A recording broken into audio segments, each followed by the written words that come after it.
Hello everybody, this is Chris from Felgrau Productions, and we're back for another of my new review series looking at mostly 10mm figures, metal, plastic, resin, etc., and grading them on a scale of A, B, C, D, or F using the rubric quality of sculpts, cost, cleanup assembly, and paintability, with the occasional miscellaneous score thrown in there as well.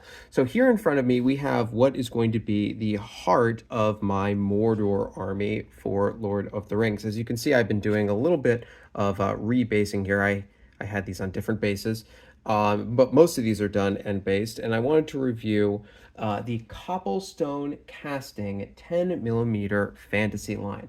Now, I do not have the entire Copplestone Casting 10mm fantasy line in front of here. I really just have the evil stuff, and not even all of the evil stuff, and I'll touch on that a little bit. But in front of us, I have primarily the what they call the half-orcs, which you could also think of as either Uruk-hai, or maybe if you're into Lord of the Rings, the Games Workshop stuff, the Morannon orcs, like the bigger, more elite orcs that work for Sauron. In fact, originally I had these as Uruk-hai. I'm going to use them as bigger, more serious orcs. And then these are going to be the smaller, less powerful orcs. And in fact, you can even see they're smaller, which is perfect for what I want.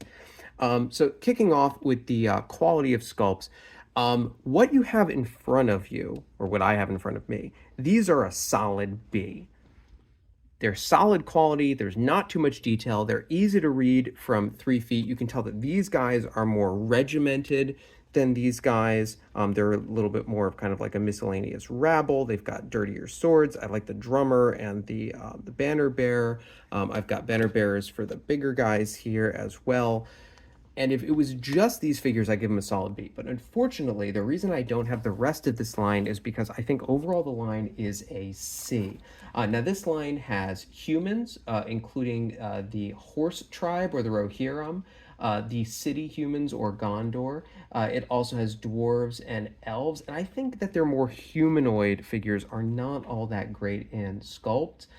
They also have some orc wolf riders, which I think look okay. And then they also have some evil and good characters, which unfortunately, the amount of detail on these figures, well, I think is great for line troops. For the hero characters, or villain characters, I don't think they look very good. I don't have them because I didn't buy them. And I'll try to throw a picture up, especially of the Ridden Wraith on Nazgul. I think looks kind of derpy. So overall, I'm going to give these a C. And a C is not a bad grade, especially in here. A C is okay. These are solid figures, and I would be happy to put them on the table. It's just some of the parts of this range not as good as what I explicitly have in front of me. Then we get to cost. Cost is 20% of the score. Quality of sculpts is 40. Cost is another one that I'm going to give a C. Now, of course, cost is going to change over time. And in fact, the cost of these figures has actually gotten relatively more affordable over time compared to other 10mm, because the price on the Copplestone, I don't think has really changed that much. While as other manufacturers have raised their prices, I understand why they have. Their costs have gone up. It costs about $7.50 in British pounds for 6 strips, which is going to be 30 infantry, because these all come in strips of 5. Or you get 12 cavalry, which I don't have in front of me. Now, by comparison, Pendragon, which I think is kind of the standard of 10mm, you will pay £6 80 pence. That's a conversion from dollars, because my computer's showing me in dollars. So 6.80 for 30 infantry or 15 cav, as opposed to the £7.50 for 30 infantry or 12 cavalry. So I'm going to give these a cost of a C. Again, it's okay, right? The cost is okay. They're not prohibitively expensive. They're not incredibly affordable either. So a solid average C score.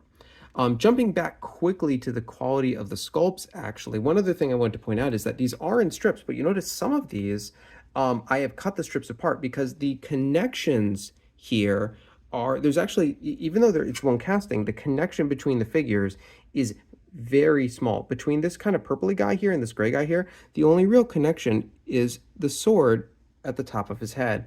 And so you can really kind of cut these apart and do a little customization there as well. But the fact that they do only come in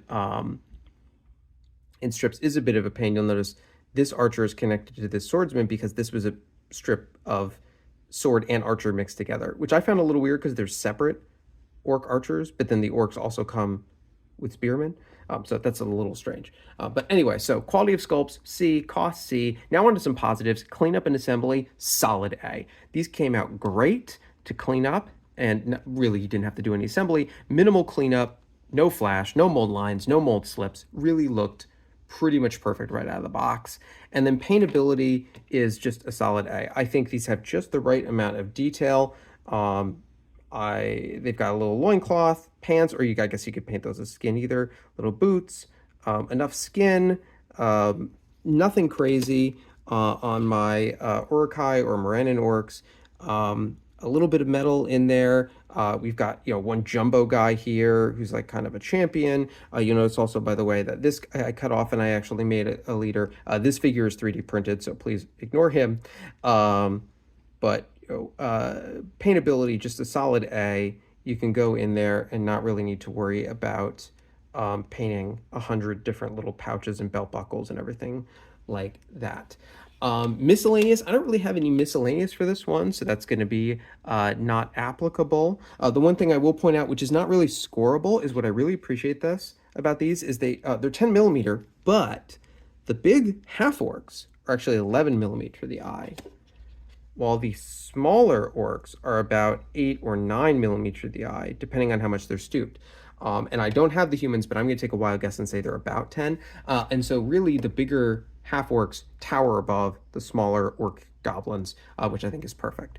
So quality of sculpt C, cost C, cleanup assembly A, paintability A. That brings us to, it sounds bad, but an average of 83%, which is a nice solid B. And that's where I feel very comfortable giving these figures, is a B, which is a solid, good score. Maybe a little on the expensive side, but kind of average. Quality of sculpts, this I think is better than the overall range, which is why I've used other figures for my humans and dwarves and elves, which I'll show at a later date. But overall, pretty solid. I hope this was helpful for you. The Copplestone Casting Fantasy with highlighting the evil stuff, half-orcs and goblins. If you have any questions, drop in the comment down below, and enjoy the rest of your day.